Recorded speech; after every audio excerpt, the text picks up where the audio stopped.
Welcome back to the Power Pros Entertainment Network. My name is Jacob and I am joined by Alex and Cam, and we will be your commentators for today's game. Welcome to Game 4 of the MLB Power Pros World Series. It has been a heck of a series so far. We're going to give you just a moment here. If you've not gone and watched games 1 through 3 yet, first, what are you doing? And 2, I'll give you a second just to go do so now. Just click away and go do it. Alright, hey, welcome back here. Hope you enjoyed games 1 through 3. So, let's go over the lineups here for game 4 of this. So, Fresno Flyers are the away team here. They will be leading off here with the second baseman Tyler Yates, followed up by Skip Marlowe, the catcher. Gone are the Diamonds out in center field, followed by Van Hecken out in left. It's like Winnie DePoo is over at third base, followed by Terry Triples at first. Christian Yates is the right fielder. A. Rod the second is the designated hitter, and Corky Trask is the shortstop, rounding out the starting 9. And Eeyore is the pitcher here for the Flyers today. And for the home team of Blank Supremes, they'll be leading off with Kevin Nogilny, the center fielder, followed up by Steve Dork over at second base. Daryl Archidelt is the shortstop batting third, followed by Tank Dagwell as the designated hitter. Tim Sandael is the right fielder, followed by Bobson Dugnut at catcher. Sleeve McDykel is the third baseman, followed up by Willie Dustis out in left field. And Rexford Vickford is over at first base with Dickie Lovelady doing the pitching today. And now to Cameron for ability of the day. All right, let's talk about the ability of the day. We got to talk about the starting pitcher. Dickie Lovelady is a lefty for the Blank Supremes. And that makes versus lefty a pivotal ability. It gives any hitter an increase in power and contact against left-handed pitchers. But I think the actual spread is a little better for Dickie Lovelady. There are 2 hitters in the Flyers lineup with versus lefty 3. And the rest either have 4 or 5. It's not great, but that's 2 hitters that there is no ability boost against. Fair enough, yep. So, curtains being pulled to the side slightly. I'm the one who made Dickie Lovelady, and I made him based off of the actual Mets pitcher, Dickie Lovelady, who prefers to go by that name. So, we'll see how this goes here. He's also, by the way, actually left-handed. But this is going to be an interesting game. But before we get to this game, let's talk just briefly about Game 3 because, oh my god. If you ever want to see a climactic ending to a game, just go watch the final 5 minutes of that one. Because that was about as cinema as you could possibly get. It really was. That, not to spoil it, this is the last chance that you will get to go back and watch Game 3 before we say anything else. Okay, the very end of the game, Winnie DePoo comes up to bat after a leadoff home run by A. Ron II. Hits a moonshot. But Willie Dustis, he goes back without spider catch, mind you, and he goes up and he makes the grab. Truly one of the best plays, I think, defensively and biased that we've seen in this series so far. Yeah, that last moment there by Willie Dustis was absolutely incredible. Right, because let's just go through that top half of the 9th inning briefly, right? They still had Sweeney on the mound, who was going for a 2-inning save here. Came in the 8th inning. Here, and Sweeney then starts it off immediately by giving up a leadoff home run to A. Ron II. Here, then a fly ball by Corky Trask in the center field. Here, and then Tyler Yates comes up and he hits a single. And I believe it was about at that time when Sweeney was taken out and they were replaced with Glenn Allen Mixon. And after that, so runner now just on at first base hit by Jonathan Diamond, and then base hit by Watkins, who was a pinch runner there for Van Hecken earlier in the game.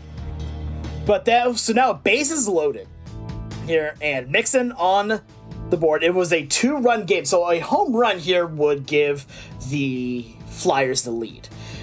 It's a deep drive to left field, and it goes foul. Like, okay, this is lost chance. Next one, the exact same thing, but it's just slightly more fair. They're like, okay, this one's going to go, and we're going to go to the bottom half of the 9th inning. Willie Dustis said otherwise, leapt up and robbed the home run to end the game. Absolutely beautiful display here And that showed the true heart and grit of this Blake Supremes team. Well said, Alex. Well said. Without further ado, let us head into Game 4 of the MLB Power Pros World Series.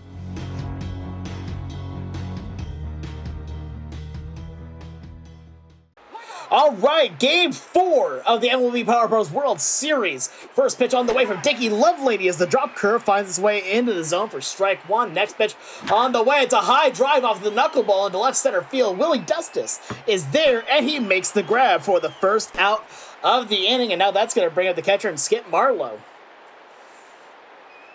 I believe Skip Marlowe is a switch hitter. Switch hitter now batting righty against the lefty in Dickie Lovelady. The drop curve drops out of the zone, 1-1. And now another high drive into deep left center field. No Gilney racing for it, not able to get to it. Willie Dustis fields and throws it in, and that's going to be a one-out double for Skip Marlowe. As now Jonathan Diamond comes up with a runner on. So the next pitch is the Sexton 69th, grounded over to the shortstop in time for the out off the throw. Now 2 outs, they'll bring up the switch hitting Van Hecken. Drop curve, take it for a strike.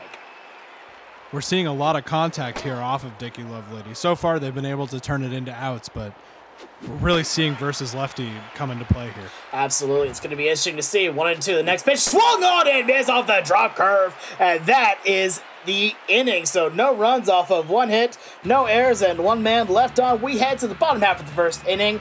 It is Fresno 0, and the Blake Supremes coming up.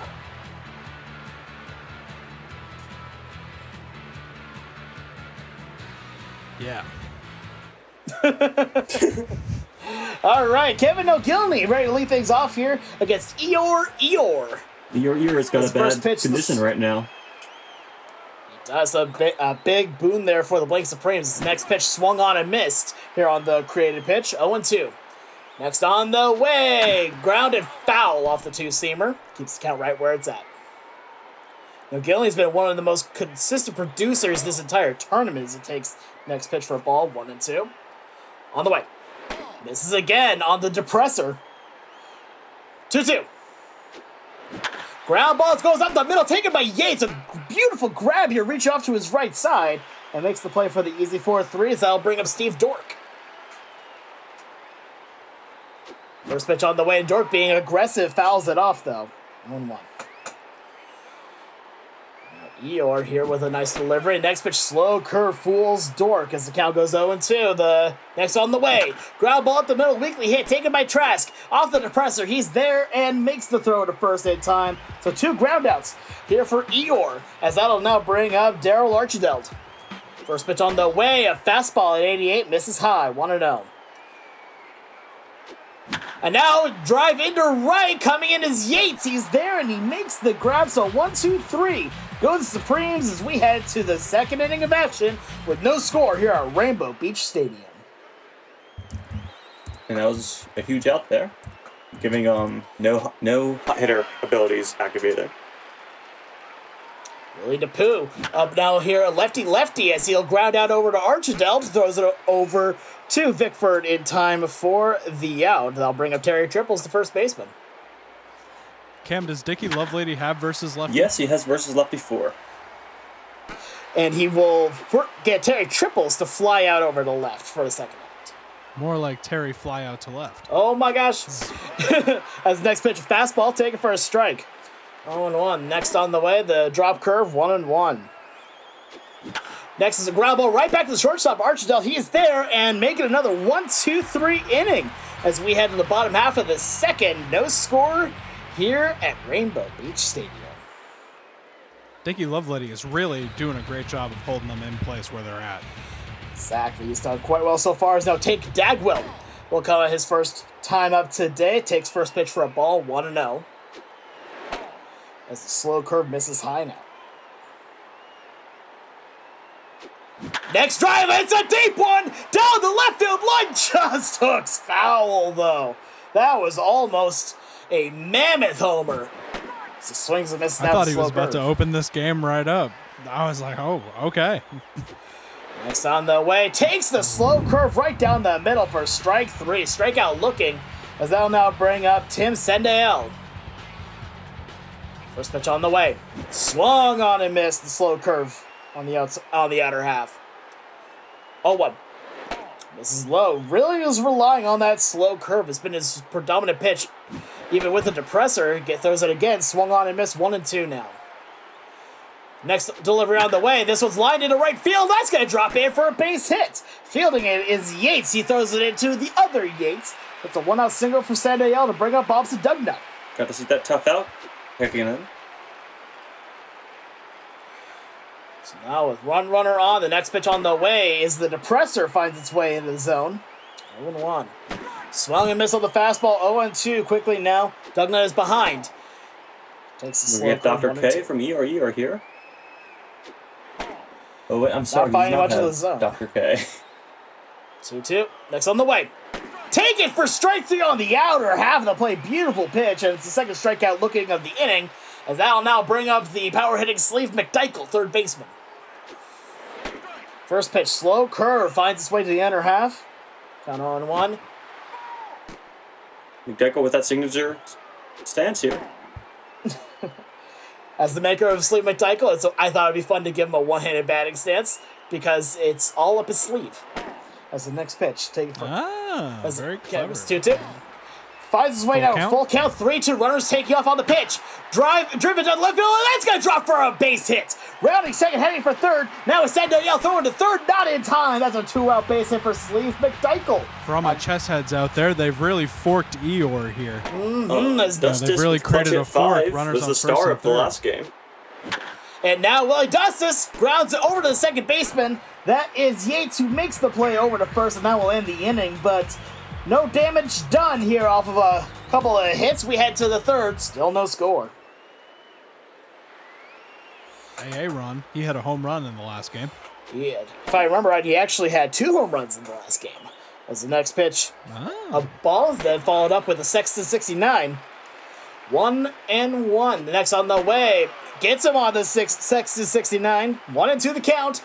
Does he go for it again? No, goes for the knuckle, misses it low. No score, top half of the third inning. Next pitch swung on and missed on the drop curve. That is the second strikeout on the day for Dickie Lovelady as he'll face off against Corky Trask. I will say the creativity of the original pitches have been... I've loved the names. Everyone's really brought their best. It's been a lot of fun here as it's a ground ball right over to Sleeve McDykel. Throws over to first in time for the out. That's one trip now through the orders. That will bring up Tyler Yates to the dish. As he grounds out right back over to McDykel. Makes the long throw to first in time for the out. And that is another 1-2-3 inning. That, if my math is correct, is now 8 in a row sat down by Dickie Lovelady. We knew he was dominant. It was just a question if versus lefty would come through. Now I see what you did there, Cam. I like it. Thank you. Next pitch, swung on and missed off the slow curveball. 0-2 now the count here to the number 9 hitter in Bickford. First baser, 1-2 now the count. Next on the way. It's a high pop-up still in the infield as Tyler Yates is right there. Doesn't have to move too far as he makes the grab, and now one trip through the order, only 2 hits given up here by Eeyore. So that'll bring up now Kevin Nogilny. It's the first pitch fastball take on the top part of the zone for a strike. We are now back at the top of the lineup. Nogilny 0 for 1 on the day. A ground out to the second base as last time up. It looks like he might do the exact same thing here. But no, he's going to outrun it. It's going to be an infield base hit here for Kevin Nogilny. That'll help out with hot hitter as well. Yes, it does. Dork has a real potential here to get in position. 2-1 now the count. Runner on it. First base. We'll see if he tries to go for second, but quick pick off here. So far, still no successful stolen bases all the way through. His next pitch misses for ball 3. 3-1 the count. Next on the way, line and a diving effort by Yates. He makes the play, and that is the second out of the inning. As I'll bring him Archideld. Swung on and missed off the depressor. 1-1. 2 outs, no score here in the bottom half of the third inning. The next pitch, a fastball, misses outside. 2-1. Trying high once again, but does not get the call. 3-1. Runner on at first. And now we have a drive down the right field line. That's going to drop for another base hit. Rounding second, heading for third now is no Gilney. And now they're going to rush over to third. They wrist it and got no biscuits, as that will be the end of the inning. So no runs off of 2 hits, no errors, and 1 man left on. I now hand it over to Jacob for the play-by-play. Thank you, Alex. Your creation, Dicky Lovelady, throws. That is going to be hit down the third baseline for a foul. Skip Marlowe up to bat. High pop fly. The delivery.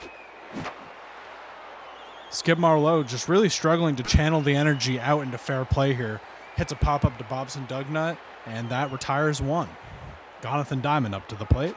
We saw what he was able to do last time. Got the double. Was the first base hit of the ball game. Yeah. Gets him low with that drop curveball. And we've really seen that pitch be effective from a couple different pitchers. I know last game there was quite a few nasty drop curves. Gets ball 3 on the Sexton 69. He's able to battle back. Now we have a full count. Jonathan Diamond makes contact. That is going to go right in the gap. Sendiel and Nogilny going back for it. Nogilny's going to fire it in. Jonathan going for third. The throw not in time to McDykel. Getting a triple into this kind of field is really hard, because honestly, this is a smaller field than a lot of MLB stadiums here. So the fact that he was able to use that speed and get all the way over to third here off of that was impressive. Van Hacken is clutch hit 5 and versus lefty 4 active right now. This could be bad for Lovelady, but he's put up a pretty dominant performance so far. The pitch. Just missed on the knuckle. Isn't quite able to locate with the knuckle. Gets a big cut for out 2 of the inning. Winnie DePoo. And that's huge. That also gets rid of the sacrifice fly potential. That is true. Winnie DePoo up to bat. Winnie DePoo has clutch This hit could be 5. really dangerous. No versus lefty. That ball is going to land just fair. Winnie DePoo is going for 2. Willie Dust has got his eyes crossed or something. I'm not quite sure what happened there with that error. I'm not going to even call that so much an error, because it didn't add on any other bases, just a bit of a mistake there for him. The pitch. Fresno Flyers have now broken this game open. The score is 1-0. Gets a big cut on the drop curve.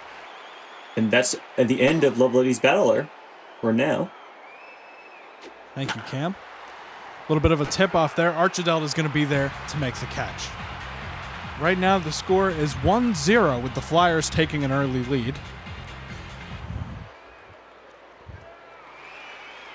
Tank Dagwell up to bat against Eeyore. Eeyore's recorded 2 strikeouts so far. He ambushes on the first hit, but unfortunately, Jonathan Diamond is right where the ball is. Yeah, he got good wood on it, just not enough to get any farther out than the center fielder. Sendiel up to bat. Watches that first pitch come in as a low strike. Takes a big cut on the depressor. I think he got very lucky with that. That was a very close call. That very easily could have been strike 3. Grounds it to Winnie DePoo and is not able to beat the throw to Terry Triples. We have seen really good arm strength from the third baseman in these games. It does look odd with Winnie For DePoo sure. being a lefty. You don't often see Bobson Dugnut up to bat. You don't see very often lefty third baseman.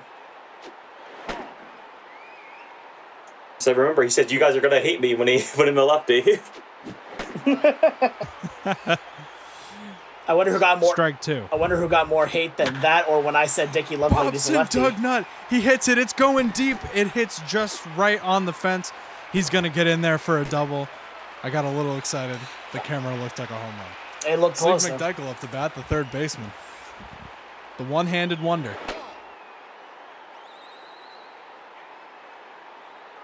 The pitch. He's going to make solid contact. Unfortunately, is going to fall right into Van Hecken's glove as we head into the top of the 5th. Hit it hard, just right over there at Van Hecken. Take that energy, move it a little bit over. Just a bit. The pitch from Lovelady. He's going to get the Sexton 69 in there for strike 1. It's another cut with that drop curve there.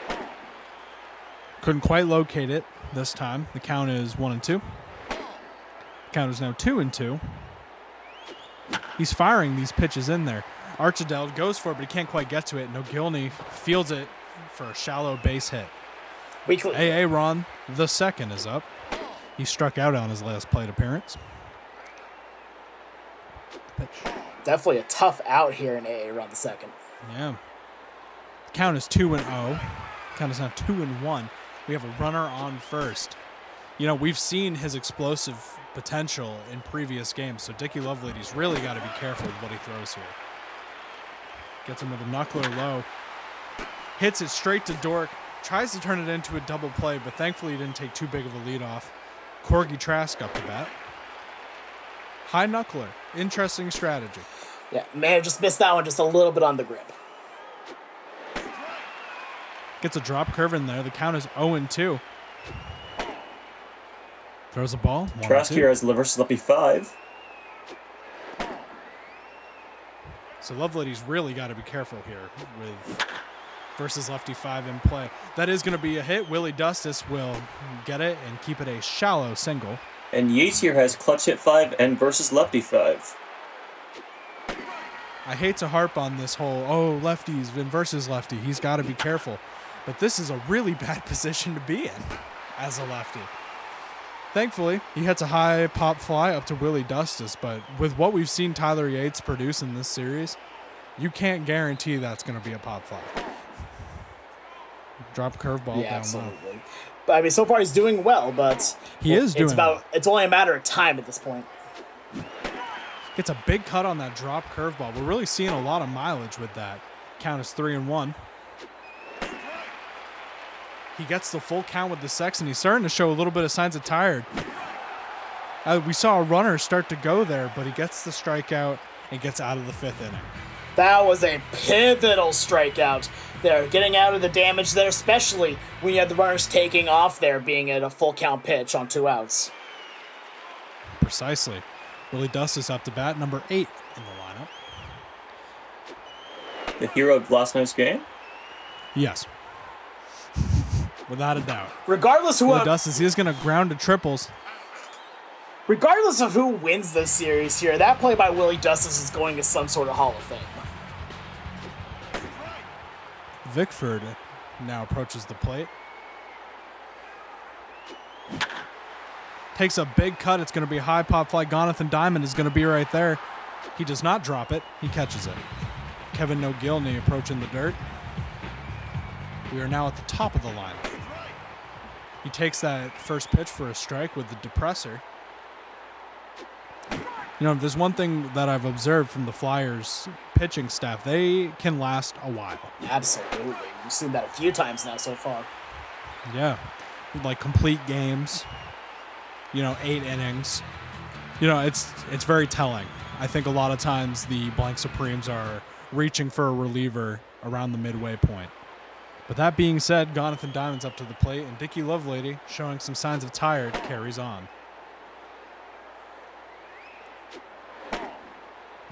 This feels like one of those moments for people who've watched Rocky, like he's in the corner, he's all sweaty. He's got to fight his way out. That's a pop fly. Willie Dustis will get there to get the out. Van Hecken's up to bat. He struck out in his last 2 plate appearances. Trying to ambush him with an early smack, but unfortunately it goes foul for him. The grounder to Dork to Vickford, Vickford to the out. So far right now, Lovely is figuring it out here, but we'll see if he can get by the next batter here to get the quality start. Yeah. Winnie DePoo up to bat. Hits a really hard foul ball. If I'm Dickie Lovelady, I'd be very concerned right now.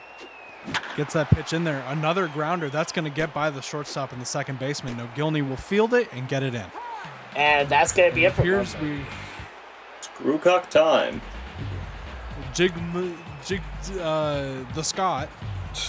The Scott Grewcock is going to come into the game, replacing Dickie Lovelady. So one thing to make note of as well, the runner that is on first base is still attributed to Dickie Lovelady. That is true. considering what we've seen from Grukok, I think he's going to be able to shut it down. They've got 2 outs. The count is 1-1.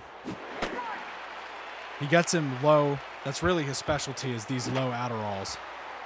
Which, yeah, that's a funny pun. I like it. I like that. Tries to throw another Adderall in there. The count is 2-2. The ball is hit. Doric makes a diving catch, and he gets it to Vickford in time to get out of the inning. That was close. And there's triples, 3 speed. Yeah, that tracks then, yeah. I will say that dive felt a little unnecessary, if you ask me. Like, I mean, I think it would have made the play a little easier if he just, went for the ball. Yeah, but that's what happens when you have aggressive fielding. Yeah, This is true. This is absolutely a good point. You have to respect that dedication to getting to first. Absolutely. Yeah. Absolutely. First pitch is going to be delivered in there for a ball. Throws 2 balls in a row. Can he hit this broadside of this barn? A high hit. Jonathan Diamond's going back, and he will make the catch. Just a few more feet, and that would have been a home run. Daryl Archideld. Up to bat. I think kids call that yelling "weight room" after that. I'm unfamiliar with this lingo. Thank you, Alex. The count is 1-1. Eeyore rocking the historic 61. Archideld putting a ball into play, but Christian Yates II will be there. Tank Dagwell has kind of gone 0-2. He's got to put the H in DH right about now. Eeyore starting to show some signs of fatigue, though. And he grounds it to first, and I will now hand it over to my colleague Alex to finish the play-by-play. Thank you very much, Jacob. So now, top half of the 7th inning here. Grukok still in, facing off against Christian Yates. First pitch on the way. Here is the fastball. Finds the zone at 77, sizzling in there. The next pitch fouled off on another fastball. 0-2 now the count. Grukok here in the Scott. Misses on the Adderall at 70, 1-2. Next on the way. Misses again, 69 on that Adderall. So now, top half of the 7th inning is still a 1-0 game. Swung on and missed on the Adderall for strike 3. And he starts things out here with a bang here in the 7th. So now Aaron is up 0-1. Now the count, he's 0-2 on the day. Missing on the Adderall, 1-1 with 1 out and a 1-run lead. Now, liner into right, that's going to be a base hit. Sandael fields and throws it into Dork. And that is a 1-out single, first base hit of the day for Aaron II. This will bring up Corky Trask. Trask has been putting on a great offensive and defensive performance in the World Series, so I'm curious to see what he'll do here. Oh, we got the pickoff here, throw down to second, and there, at that point he knew that he was gone. Aaron just kind of stood there and took the caught stealing. Is now the Adderall taken for a strike, 2-1 here. They almost basically hugged it out right there. 2-1. This was lined, a soft liner into center field. That's going to drop for a base hit, so a 2-out single here for Corky Trask, thrown into first, but nothing more there, as that'll bring up Tyler Yates at the top of the lineup. First pitch, fastball. And Tyler Yates, he's their super sitch, and when looking at a pitcher like Grukok, this could be really perilous. Absolutely. For the Supremes here. Absolutely. Next pitch, taken for a strike, 1-2 the count. There goes the Adderall, misses low, 2-2, evens it up. And now a deep drive into left field, but right there is Willie Dustis, and he makes the grab, so no runs off of 2 hits, no errors, and 1 man left on. Heading to the bottom half of the 7th. It's time to stretch your legs, folks. It's 1-0.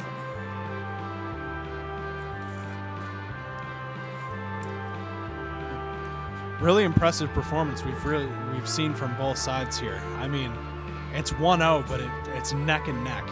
Absolutely. Here, we have seen a lot of offensive... One of the things I want to bring up here, and I don't think about it here, you talked about how the one run of this game came from not Jonathan Diamond, it came from Winnie Tapu, and he was a lefty without the versus lefty, and yeah, he's the one that has right now the deciding run. Yes, that's right. All right, Tim Sandael leading things off here for the Blake Supremes as Eeyore coming out for a 7th inning of work, but has signs of fatigue. First pitch lined into center field. That's going to go for a 1-pitch, 1 out. As now that'll bring up Bobson Dugnut with the gun. This could be very batting dangerous stance. with a fatigue pitcher. Slow curve, taken for a strike. Count goes to 0-1. Bobson Dugna already with a double in the game. Next pitch, swung on and missed, 0-2. Also struck out looking. And the next pitch swings right over the curveball for strike 3. And now 2 outs will bring up the one-armed wonder, Sleeve McDykel. First pitch on the way to... Yor was without his battler ability. Because he was fatigued.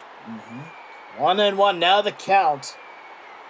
Here's the Blank Supreme still trailed by 1. Next pitch misses for ball 1. Ball 2, 2-1.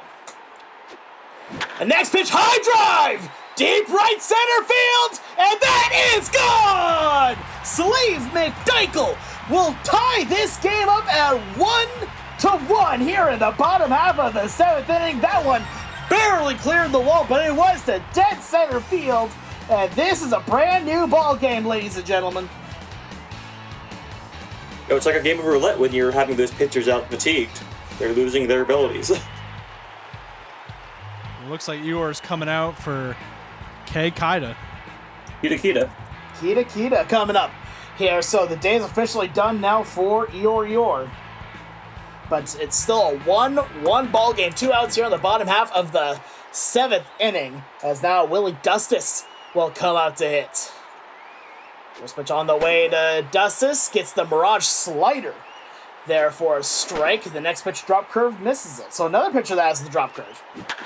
Now a magic slider is grounded to the second baseman, and he makes the play for the out, but 1 run comes in off the home run by Sleeve McDykel as we head to the top half of the 8th. It's a 1-1 ball game. So now we've got Grukak, who's still in the game here, facing off now against Skip Marlowe. First pitch misses, the next on the way. Another Adderall finds its way into the zone, 1-1. He seemed to disagree with that call there. You see him disagreed with that one too. I mean, it doesn't matter. Just turned around. Doesn't matter what you think. It matters what the umpire calls. 2-2. Not you. I meant the hitter, obviously. Being clear. I understand. Yeah, so what we think matters is what actually matters. Exactly, true. Yes. Very true. Very true. So swung on and missed, strike 3. Next batter up here, Jonathan Diamond has a triple back early in the 4th inning. The next pitch on the way, misses outside on the fastball, 1-1. Next delivery, misses high on the fastball. A 2-1 with 1 out, 1-1 ball game. And that one is fouled off to the left side, but that had a good amount of power on that one. Now the 2-2. Swung on and missed for strike 3. Another strikeout there for Grukak. So Van Hecken, who struck out twice today, comes up to the dish. First pitch, Adderall finds his way in the zone. Swung on Man, this missed. Adderall has been dominant. This Adderall has been hitting hard and keeping alive. His next pitch swung on and missed as Grukak, the lovely Scot, here strikes out the side as we head to the bottom half of the 8th inning. This game is tied at 1-1.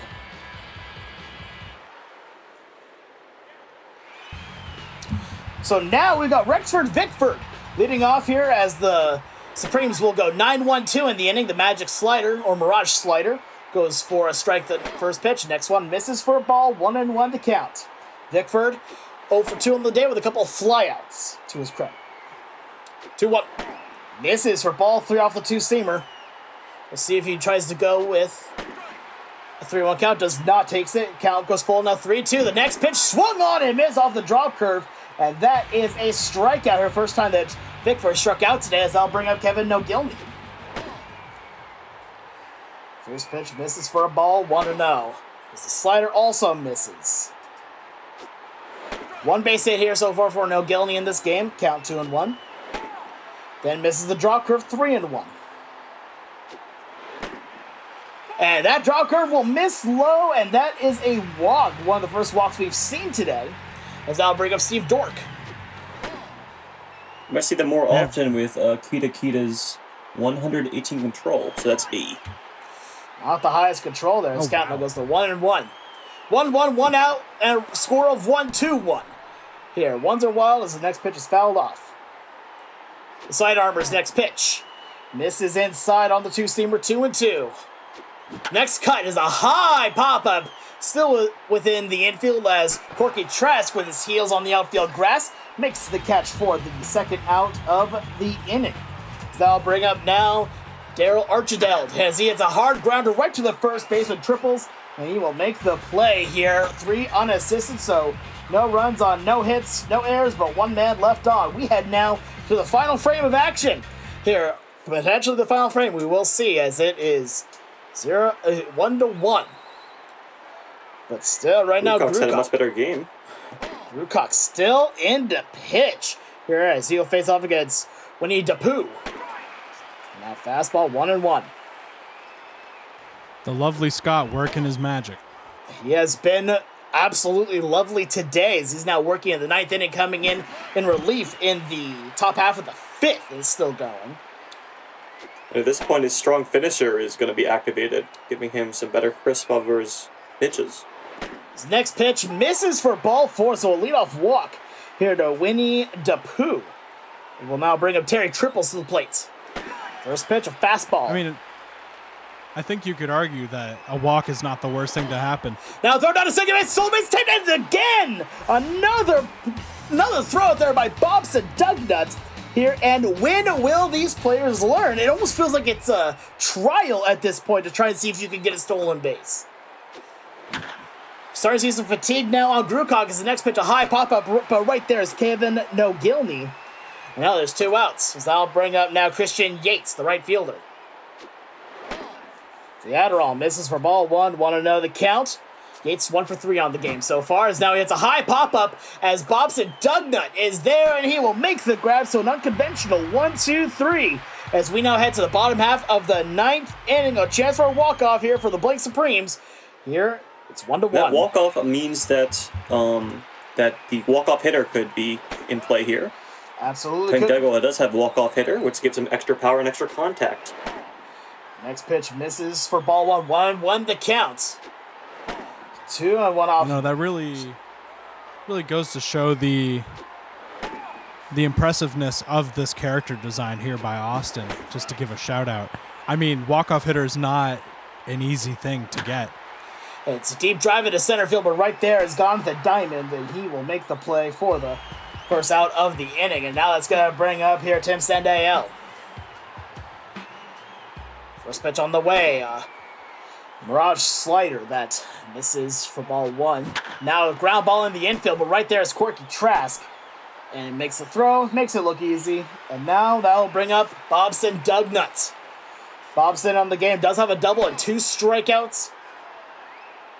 1 looking, 1 swinging. Next pitch on the way. Fouls it off, levels out the count at 1-1. Next on the way. Misses for ball 2, 2-1 the count. Now a ground ball right over to Terry Triples. He's there and takes it to the bag himself. And we've got extra innings, folks, here. Free baseball for you. The end of the 10th. And for this, I'm going to head commentary back to Jacob. Thank you, Alex. Grewcock is still in this game, recording 4 strikeouts. Ron, a very formidable opponent for a pitcher who is throwing at a lower velocity. He is going to pop that up. Archideld, with his feet fully planted in the grass, will make the catch. One thing to mention as well with extra innings, we're not doing the regular MLB extra innings rules. These are just regular extra innings here. No ghost runners. Corky Trask is going to get a piece of it, but McDykel is going to take the piece away with the throw of Vickford. 2 outs now. I'm surprised they have not reached for their closer yet. I know he did pitch recently, but this would be a time, if any, to bring out Oswimi. Is a deep drive. And that is a foul ball. I don't think Willie Dustis could have saved that one. No. The lovely Scott is showing some real signs of fatigue here. This could get bad. He takes a big cut and gets the strikeout to bring us to the bottom of the 10th. I am absolutely speechless. We have seen an incredible pitching performance here today by Grewcock here. In fact, also going back to Dickie Lovelady as well. Yeah. McDykel is up to bat. He hit a home run to tie this game. Can he hit a home run to close this game out? Let's see. The one-handed wonder. He takes 2 pitches low. That second one was a mirage slider. I didn't catch the first one. He takes Geico 3 low. Does not have walk-off hitter, but he does have table setter, giving him some contact boost. That's good. Hits a comebacker right to the pitcher, and that will secure a single base for him. Looks like they're calling time here, and Portugal is coming out to pinch run. I made him. That's exciting. Moving along. The count is 1-0, 1 ball. It is an upgraded speed by a decent bit. Off to the races. Not fast enough. I respect the attempt, but seeing the catching performance, and you can even see in the replay how close that was. Seeing the catching performance we're seeing today. And that is going to be a shallow drive. Christian Yates is going to get a hold of it, but that will secure a base hit. Vickford up to bat. Now the base running mistake looms even stronger now because you could have 2 Buddy Allen with no outs, and now you have 1 man on with 1 out. Yeah, it's a trade that didn't need to happen, but they're going to come back. Vickford gets a piece of it, but Van Hecken is going to be underneath it. Runs back to first, and they hold them there. Kano Gilney is up to bat. A consistent hits a shallow hit. He rounds second, but he decides to say we now have 2 people on base. Steve Dork up to bat. The Supremes could really open this up. Drop curveball in there for strike 1. Dork's got a hit 5 here. A jump catch by Trask to end the 10th inning. Holy moly. What a catch that was. We are now heading into the top of the 11th. I hear time called. Peter Etrall II is going to come into play here. And it looks like we're going to be seeing some defensive shifts as well. Anatoly Smorin is going to third base, and Archideld will be replaced by Rortugal. That's a bit of a baffling decision right there. Yeah. It's an interesting defensive shakeup. We'll see what it produces. Peter Etrall II throwing his special pitch, Gas II. Marlowe gets a piece of it. That is going to land just fair. Sendael is going to throw it into second, and Portugal is going to hold the runner at second. So a big hit there by Skip Marlowe, now representing the go-ahead run here in the top half of the 11th inning. And right now, a few decisions that are a bit questionable now, maybe coming back to bite the Supremes. Yeah, we will really see. It's hard to be partial because I now have 3 people that I made on the 4 that I made on the field. That is a wild pitch that's going to get by Dugnut. A runner will advance to third. This is tense. It's not necessarily a walk-off situation, but they might have just won the game with that run. We will see. Van Hecken up to the plate. We will see. Peter Etrall rocking the green hair for National Mint Ice Cream Month.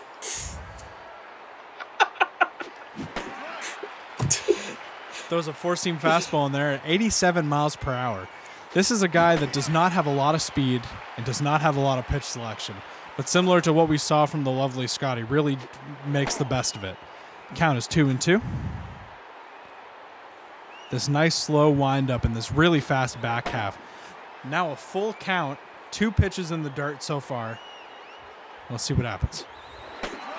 And he gets him for the strikeout. The first strikeout of his mound appearance. Winnie the Pooh is up to bat. He could increase the deficit between the 2. First pitch is thrown for a ball there. He's almost employing this type of drunk boxing pitching style where he's like, I can't hit the broadside of a barn. And then he's going to throw in a strike here. Called it. 4-seam fastball for the first strike of the battle. If I can't hit the strike zone, you can't hit the baseball. Precisely. The count is 3-1. Peter Etrall with the windup. Contact will be made. Willie Dustis is going to field it and hold the runner at first. Terry Triple's That is up the to bat. third base hit so far by Willie DePoo today. Oh, wow. We got a runner. And we have it out at second. Again, the phrase of, when will they learn? Never. Never. They're never going to learn. Bobson Dugnut's the GOAT. I apologize. Oh, I hear a time called. Kaida Piglet is coming in. He appeared in the last game. He got shaken up a little bit by the Blank Supremes, but he's had time to clear his head, so let's see what he can do. Piglet is not the closer, which is a baffling decision here. Just like bringing in... Wait a minute. We have a new hitter up? Yes, we do. Anatoly Smorin. Replace Sleeve McDykel in the last inning. He takes 2 strikes. He's not really putting 3 strikes. He was better before. Oh, they're taking Dykel out for McScriff. McScriff is coming into the game here. We're seeing a lot of substitutions in extra innings. The Supremes are desperate to make something happen here. Honeypot is thrown in there for strike 1. Ray McScriff makes contact to Winnie the Pooh, but it's out. Oh, unfortunate. Terry Triples, we're hearing time. Raul Chamberlain! Another pinch hitter is coming into the game. Chamberlain with the gun batting stance. Aki's pressing every button he can. This could potentially be the last out of the game. Let's see if he can put the H in PH. He gets a split in there for strike 1. Contact is made, but unfortunately, that is the last out of the game. And the Flyers take it with a 2-1 win. Man, that was just neck and neck. Absolutely. And yeah. So yeah, wow. This one was one that legitimately, I'm gonna be a bit petty here for a second. Here, this game was lost, not won. This game was lost by the Supremes back in the 10th inning. Here, where they had this great opportunity to try and drive in a run, and the going for the stolen base was just not worth it at the time. And I think that's what overall costed them here, because you saw a great pitching performance here. I don't think anyone could say that a 2-1 game was either sloppy or bad pitching. Everyone played very, very well today. This one honestly comes down a bit more to the manager and the managerial choices that we saw in this game. Yeah, I would slightly disagree. I agree and I disagree a little bit. I think the pinch hitting choices were a bit strange, like coming into the final at bat of the game, and choosing like, okay, this is the time that I'm going to put in some pinch hitters. Not wise, and like you had brought up before, that stolen base was it was a little disappointing to see. So, because that's the thing, right? Like when you're in extra innings, especially when you're the home team, I understand the risk versus the reward. Right, especially where 1 run wins it for you, just a walk-off. But here's the problem now that you have to face in that moment. You have also seen that for both catchers here, both Bobson Dugnut and Skip Marlowe have been perfect in catching stolen base runs and caught stealings. They have been. We have not seen one yet this entire series, as far as I can tell, and yet. In the biggest moment that you had, in the biggest moment of this game, you had the chance to take the lead on it, and you absolutely squandered it. Especially considering the fact that your next guy up was Willie Dustis, who was one of your most productive hitters throughout the entire series, even though, yes, on the day he was not at only over 3 at the time. Here, if you come into that at-bat now with runners on at first and second with nobody out here, you could even, if you want to with Vickford, you could bunt them over, and then a sacrifice fly wins it with Kevin Newgilney, who was then on deck right after Vickford, and you know what Newgilney did? He still got a single. So you take away the at-bat from Vickford, you say that he strikes out. That is still a win right there for the Blank Supremes. Like, that is a win right there, and the aggressive play there, that's why no disrespect to either team here, but the Flyers did not win this game. The Blank Supremes lost this game. And even in that situation, Nagoli would have had clutch hit 5 with the runner on third, and it would just look very good abilities-wise in my eyes. Yeah, it's tough too, because in a way, I feel like the people that were put in defensively were almost set up to fail a little bit. considering the circumstance, it's such a high-pressure situation. Dwight Rortschagel is still fairly new to the team. He was only called up recently.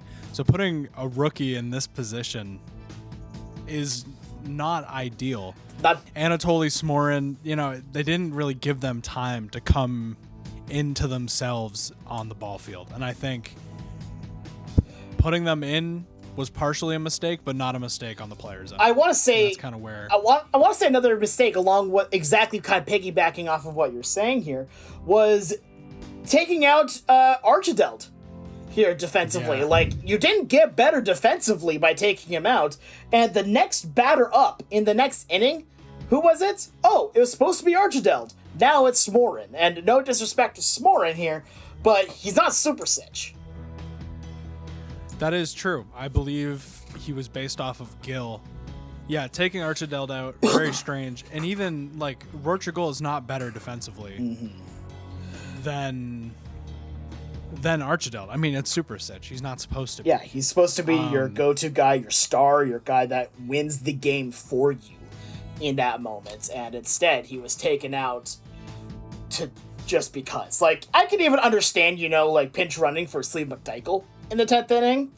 I can understand, you definitely got a couple extra bits in speed that could help out with, say, if a ball's hit into the gap, that could turn that rounding from, second to third into rounding third to home and winning the game that way. Right. But the stolen base attempt, when you don't even have A speed, and you've seen how good these catchers have been, these catchers were made basically with the intent here to have great catcher, to have cannon arms, to have all these things that can make it impossible to steal. So why do you steal in that one moment? Right, and here on the screen as well, we're going to put up Bobson Dugnut and Skip Marlowe's stats, because they really, to piggyback off of what you were saying, they were meant to be great catchers. And I don't think we've seen a successful steal attempt. So to go, I'm different, and to send it anyways in extra innings, there's only so much managerial blame you can put on that. But to kind of put it more on a positive note, I think the Fresno Flyers did play some great baseball. They were getting shut down a little bit offensively, but once again, their pitching staff has really great stamina and is able to really last into a game. Absolutely. Yeah, no disrespect to the pitchers. The pitchers did incredible things here on this. And you take a look at what Eeyore did and Dickie Lovelady both did here. Both of them had stellar outings here, especially when you take a look at Lovelady, who a lot of people thought, stat-wise great, but being a lefty was going to get him eaten alive. He gives up just one run. That was it. He gave up just one run, and that was off of a one-out triple that was brought in by a double by Winnie DePoo. So, even at that point here, even Lovelady had himself a heck of an outing that legitimately should have been enough for a win for most teams. Here, you go back into Game 2, right? Game 2, Victor Karpov pitched 9 innings, giving up 1 run, and that was enough for the win. Here, he still got the win in that game, excuse me. Even Game 1, there was a 3-run game. Exactly. So, at that point, at some point the offense has to be kind of taken into account a bit, but this was a game that I think very much could have been won here in the 10th inning, and some questionable decisions happened that threw it away. Yeah, I mean, I will say I was very pleasantly surprised, and very much, Alex, to your credit, Dickie Lovelady did a fantastic job today, only giving up 1 run. And I'm giving you credit because when I heard he was a lefty, my initial thought was, this guy's going to get fed. Yep. Really put up a fantastic job. The lovely Scott Grewcock, he held it down for a little bit. I was a little worried after his, I believe it was either Game 2 or Game 3 appearance, that went a little astray. Yeah, Game honestly, 3 appearance, yeah. I did not expect Peter Ettrell II to be a choice for the Supremes, or for him to do as well as he did. If you're looking at the Supremes, they only made 9 pitchers in total. Archideld, Fernandez, there's 9 pitchers in total. And that means you only have 5 relievers. This is what happens. Yeah, you know what? That's very fair. Yeah. Because I'm trying to even remember back. Who was the one reliever that I made? I don't even remember. Well, you have Finch, Mixon, right? Janelle Mixon, Etrell, Swimming, and Grugok. Yeah, that's the 5. Did I not make him? And Joe Random. Oh, that's No, my that's pitcher I not- made just talking about was of course, it was Lovelady. There we go. I only made 3 characters. So I'd like to say, did I make a reliever? No. Yeah, just I was impressed with the pitching from the Supremes today. Absolutely. Like, they are very much a team where you're not getting a lot of stamina from starters, but the relievers are getting more work overall. And you know, Yeah, the most baffling thing I thought was not bringing in Sid Finch, who pitched excellently. That's my only managerial decision I would disagree with the most. yeah, and even like the Flyers pitching as well, like pitching on both sides. And I feel like we very much iterated at this point. Absolutely. Now that we're on game 4, this is the 4th post game. Yeah, absolutely. I mean, you take a Like, we very much iterated this. Yeah. Like, you go back to even some of the other outings, right? And no starter for them has gone less than gone less than 5 innings here of any of their starts. Here, every one of them. Actually, no. Let's go even further than that. No starter has gone less than 6 innings pitched. That is impressive levels of that. That's a quality start level wise every time you go out. And I think if you're looking at it, it's battler. You're not getting the stamina nerf from the hitters, and then you get to keep in games. I think that's the biggest difference. I could not agree more. Yeah. Yeah, as someone personally, to pull back the curtain, who wasn't as experienced in making pitchers, I did not realize how important battler was as an ability, because I did not realize that it canceled out Intimidator, which everyone was going to have. So I've kind of set up Glenn Allen Mixon to fail a little bit, because I mean, even if you look at it, though, there's only 6 hitters on the Flyers that have Intimidator. This is not a true huge thing. Yeah. And it's more huge for the Flyers because a lot of the hitters on the Supremes do have Intimidator, right? That's the trade-off that you're working with there, yeah. And, like, this is what's interesting, right? Because you take a look at the offense, right? And there were a few players that really shined overall. Like, let's start here on the Flyers side of things here. The one that really sticks out to me is Winnie the Pooh, right? Winnie the Pooh went 3 for 4 today here with 2 singles, a double, an RBI here, and even drew a walk.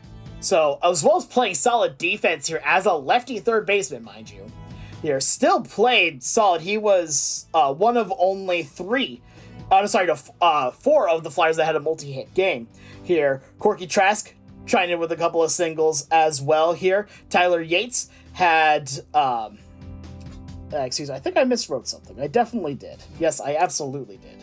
So it's 3 actually. But then also Skip Marlowe having a couple of doubles to his credit as well. Like, he played, like, there was a lot of offense here for the Flyers. They take a look at the Supremes here, and the one that pops out the most to me here, I'm not trying to, help my own ego here, but Sleeve McDykel went 3 for 4 with the team's only RBI here, 2 singles and the home run back in the 7th. Other than that, no one else had multiple hits here. That's a fair point, and I think. Oh, I need to retract my statement, by the way. Kevin Newgilney did have 2 hits. He had a couple of singles and a walk. My apologies. You took the words right out of my mouth. I think Sleeve McDykel really shined in this game, but if we're talking overall, I think it's Kevin Newgilney. Or even Tank Dagwell. As much as I want to give... Who was took it out? I mean, to be fair, I want to agree with you at Tank Dagwell in this, but he went 0 for 4 in this game. And that's also the truth. that is also the fact of it. Sorry. Yeah, no, sorry not to call you out there on that one. But no. No, you're good. I mean, comparing offensively, if we were to make an all-star team of these two, I think Skip Marlowe is the better catcher offensively. It's I close, feel like yeah. Doug Nutt defensively is holding it down. Offensively, I want to see more. I do too. I really want to see what's going on. Yeah. as someone who made him, I want to see more. Not biased at all. Not biased at all. Honestly, I'm happy with my characters now. The only one who I've only got to see one time now is Raul Chamberlain, and he had one at bat, so not gonna hold that against him. Yeah, So. I was a little disappointed with Smorin's performance. Yeah, I'm also I'm gonna be honest here. Smorin was really thrown into a bad position. I feel bad for him. Yeah, I mean it's kind of like the Glenn Allen Mixon thing a little bit. Like the first game he came in and there was 2 runners on, and like just like sometimes it's the wrong place, wrong time. Absolutely, absolutely, yeah. Good player, bad situation, but I think overall it was a very electric game. It was a fantastic game overall, and now we could get ready for Game 5, where now the Fresno Flyers are leading 3-1 here, and so now the next win for the Flyers will crown them as the MLB Power Pros World Series champions. But let's not forget what that number is: 3-1. 3-1 is a very famous number when it comes to championships. Shout out to the That's true. Cleveland Cavaliers and the Golden State Warriors. Anyway. Different sport. I'm aware. That's a different sport. You're not wrong. That's what I'll they've been playing. I'll tell you what. Shout out then to the to the Chicago Cubs and former Cleveland Indians. Thank you all for watching Power Professional Entertainment Network. This has been Game 4 of the MLB Power Pros World Series. Join us next time for Game 5. This has been Jacob. Cameron. And Alex. And we will see you all next time.